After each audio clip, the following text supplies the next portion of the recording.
Саламатсыздар ма, қош келдіңдер менің каналыма. Бүгін видеода кәдімгі өзіміздің табиғаттың көрінісін жасайтын боламыз. Оған кәдімгі сыртындағы жаңағы сурет салатын қағазын кішкене қалың картоннан жасайтын боламыз. Әрине түрлі түсті қағаздан қолданатын боламыз. Алдымен бірінші түрлі түсті жасыл түстісін алып аламыз. Жасыл түстің дөңгелек қылып сызып аламыз. Бұл бізге талдың жапырағы болады. Ойламаңыздар дөңгелек деп, ол дөңгелекті жапыраққа айландыратын боламыз. Осыны үстіп сызып аламыз. Енді осыны алдымен жай қырқып аламыз.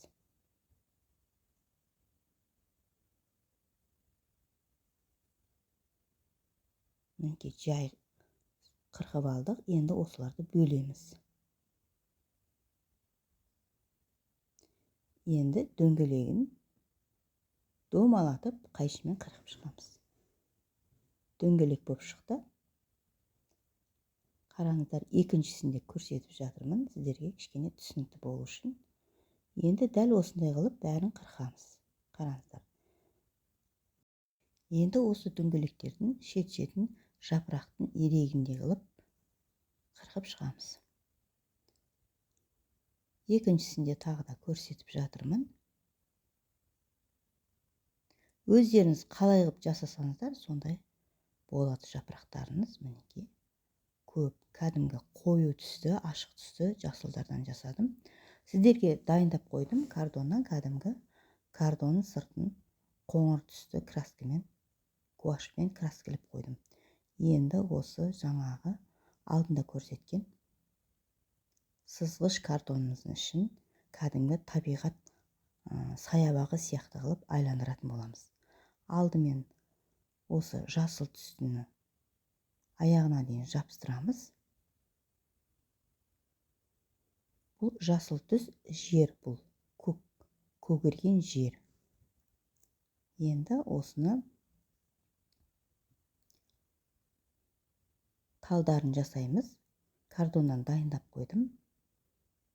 Осыны жапсырамыз. Екіншісі және үшіншісі. Ортаңғысы кішкене үлкендеу, екі шетінде кәдімгі жаңадан өсіп тұрған талдар. Енді бұталарын жасаймыз. Осы бұталарын бастарына жапырақтарды жапсыратын боламыз. Мұқият қарап отырыңыздар аяғына дейін көруге сіздерден өтінемін. Аяғына дейін көріңіздер видеоны. Бұл видео негізі бәріне керек. Жапырақтарды, қырқан жапырақтарды бүктеп осындай қылып қоямыз. 2-ге, 3-ге, 4-ге бүктеп осындай жаңағы жапыраққа айландырамыз. Енді бір-біріне жабыстырып, және талдарымызға жабыстырамыз. Негізі бұл сызғыш қағаздың жаңағы арғы бетіндегі дуалына да істеуге болар еді, жабыстырып. Негізі кәдімгі шынайы сияқты қылып өзіміздің айналамыздағы жаңағы табиғатымызды көрсеткелі жатырмын. Қоршаған ортамыз, табиғатымыз өте әдемі, көк. Енді кәдімгі жаздың көрінісі бұл.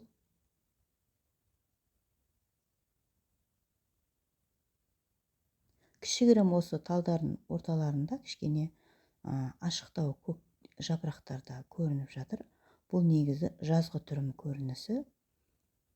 Күздік емес, кәдімгі табиғат көрінісі. Осы жапырақтарын бәрін жабыстырып шығамыз.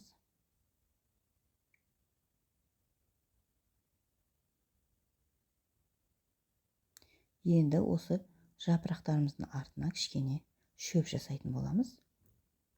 Қайшымен ұштарын, бұл түрлі түсті жасыл қағазды бір қабат емес, 2 қабат қылып бір-біріне жабыстырып қойдық.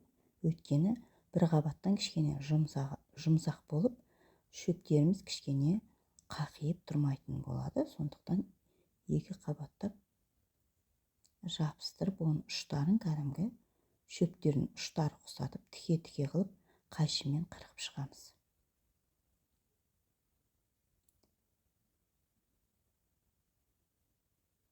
Мінекей.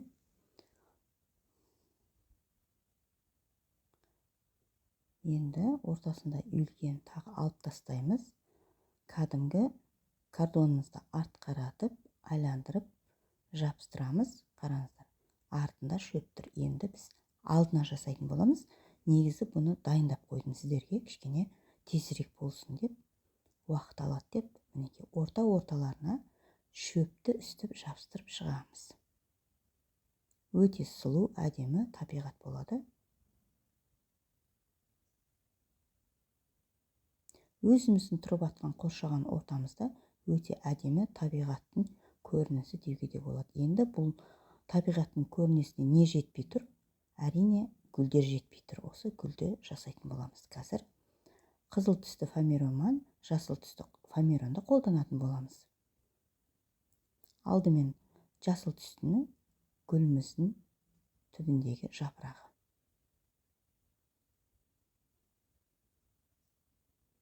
Осыны төрт жаққа қылып кесіп, оны кәдімгі қайырып, ұштарын, шет-шеттерін қайырсаңыздар, кәдімгі жапырақтың ұштары ұқсап қалады. Енді фоамирон қызыл түсін алып, дөңгелетіп, төрт жағын қайшымен кесіп алып, жан-жақтарын ойып аламыз. Сонда бізге гүл пайда болады.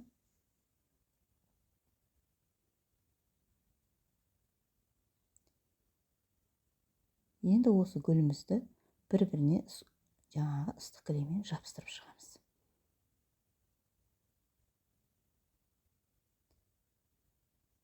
Әрине, жапырақтың үстіне қоятын боламыз. Қараңыздар. Енді екіншісін жасаймыз. Мінекей, дайын болды біздің табиғатымыз. Аяғына дейін көріп бағалай кетіңіздер. Сіздерге ұнайды деп ойлаймын. Көргендеріңізге алдын ала рахмет.